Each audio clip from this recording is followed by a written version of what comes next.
तो अपनी चर्चा की शुरुआत करते हुए सबसे पहले बात कर लेते हैं मेष राशि की। क्या नवंबर महीने में मेष राशि वालों का बैंक बैलेंस बढ़ेगा? क्या इनका बजट संभलेगा या फिर इनकी सेविंग्स में आएगी कमी? क्या कहता है नवंबर में आपकी इनकम का ग्राफ? आइए जानते हैं। देखिए, मेष राशि और मेष लग्न में जो लोग पैदा होते हैं उन्हें आजीवन शुक्र और शनि के बल का अनुमान लगा करके अपने आर्थिक स्थिति का मूल्यांकन करना चाहिए। और चतुर ज्योतिषी को भी चाहिए कि मेष लग्न या मेष राशि में पैदा हुए जो लोग हैं उनके लिए शुक्र और शनि के बलाबल का विचार करके फिर उनके धन भाव को अगर फलादेश करें तो कभी वाणी मिथ्या नहीं। अब इस समय जो मैं देख पा रहा हूं, आपके लाभ भाव का स्वामी शनि है जो व्यय भाव में है, व्यय भाव में गोचर कर रहा है, अर्थात आमदनी का मालिक खर्च के स्थान में है। कहना ये चाहता हूं 28 नवंबर तक शनि बकरी भी है। शनि के 12वें भाव में होने से बकरी शनि के कारण अटका हुआ पैसा देरी से मिलेगा। हालांकि शनि गुरु के नक्षत्र में है, शनि इस समय पूर्व भाद्रपद नक्षत्र में है, गुरु के नक्षत्र में है और बृहस्पति की पूरी दृष्टि में भी है। ऐसे में मेहनत का फल देर से ही सही लेकिन मिलेगा जरूर। 26 नवंबर तक शुक्र तुला राशि में रहेंगे, ये आपका सप्तम भाव है। शुक्र के कारण आपकी आर्थिक स्थिति में थोड़ा सुधार आने की संभावना है। हालांकि शुक्र पर मंगल और शनि की भी दृष्टि का प्रभाव रहेगा जिससे खर्चा भी बढ़ सकता है और बचत में रुकावट हो सकती है। बृहस्पति का गोचर चौथे भाव में होने से अस्थायी संपत्ति का सुख और परिवार से आर्थिक लाभ मिलने के योग बने हुए हैं।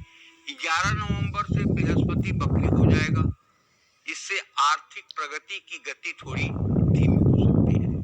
इस समय प्रॉपर्टी में निवेश या गाड़ी खरीदने का फैसला टालना बेहतर होगा। 16 नवंबर तक सप्तम भाव में नीच का सूर्य होगा। 16 नवंबर के बाद सूर्य आपके मृत्यु स्थान में अष्टम भाव में गोचर करेगा, तो सूर्य की यह स्थिति आपकी आमदनी और प्रतिष्ठा दोनों पर प्रेशर बनाएगी। 16 नवंबर के बाद अष्टम भाव में सूर्य के आने से अचानक खर्चे, टैक्स से जुड़ी चिंताएं बढ़ सकती हैं। पूरे महीने मंगल आपके 8वें भाव में अपनी ही राशि में रहेगा और वहीं सूर्य की स्थिति हो जाएगी, अंगारक योग बन जाएगा। तो ऐसे में मंगल धन के दूसरे भाव को देखेगा, लेकिन 8वें भाव में होने से अचानक खर्च और निवेश से नुकसान का योग बनेगा। आपकी कोशिशों से धन तो आएगा लेकिन खर्च भी हो जाएगा। नवंबर का महीना मंगल के कारण जोखिम उठाने के लिए उपयुक्त नहीं है।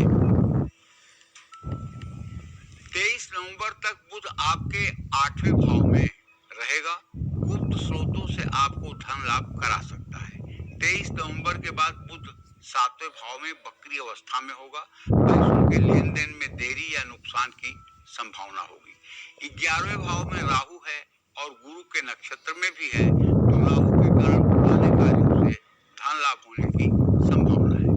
5वें भाव में केतु निवेश और गलत फैसलों के कारण धन हानि करा सकता है। देखिए, अगर आपकी मेष राशि है तो मैं तो आपसे यही कहूंगा कि आप नित्य प्रातः सायं, अगर पुरुष हैं या आप महिला हैं तो आपको नित्य प्रातः सायं श्री सूक्तम का पाठ करना चाहिए और शनिवार की शाम सुंदरकांड का पाठ करना चाहिए। ये दोनों ऐसे आपके लिए उपाय हैं जो आपको कभी आर्थिक मुसीबत में नहीं पहुंचने देंगे। आपकी फाइनेंशियल कंडीशन हर समय ठीक रहेगी, चाहे जितना भी ये विपरीत गोचर है आपके। अगर आप नित्य प्रातः सायं श्री सूक्त का पाठ करेंगे और श्री यंत्र का अभिषेक करेंगे और शनिवार की शाम हनुमान जी के चित्र के सामने तिल के तेल या घी का दिया जलाकर, लड्डू का भोग लगाकर यदि सुंदरकांड का विधिवत पाठ करेंगे शांत कह सकता हूं। निश्चित रूप से आपकी आर्थिक स्थिति सुदृढ़ रहेगी। जय मां विंध्यवासिनी। तो चलिए अब बात कर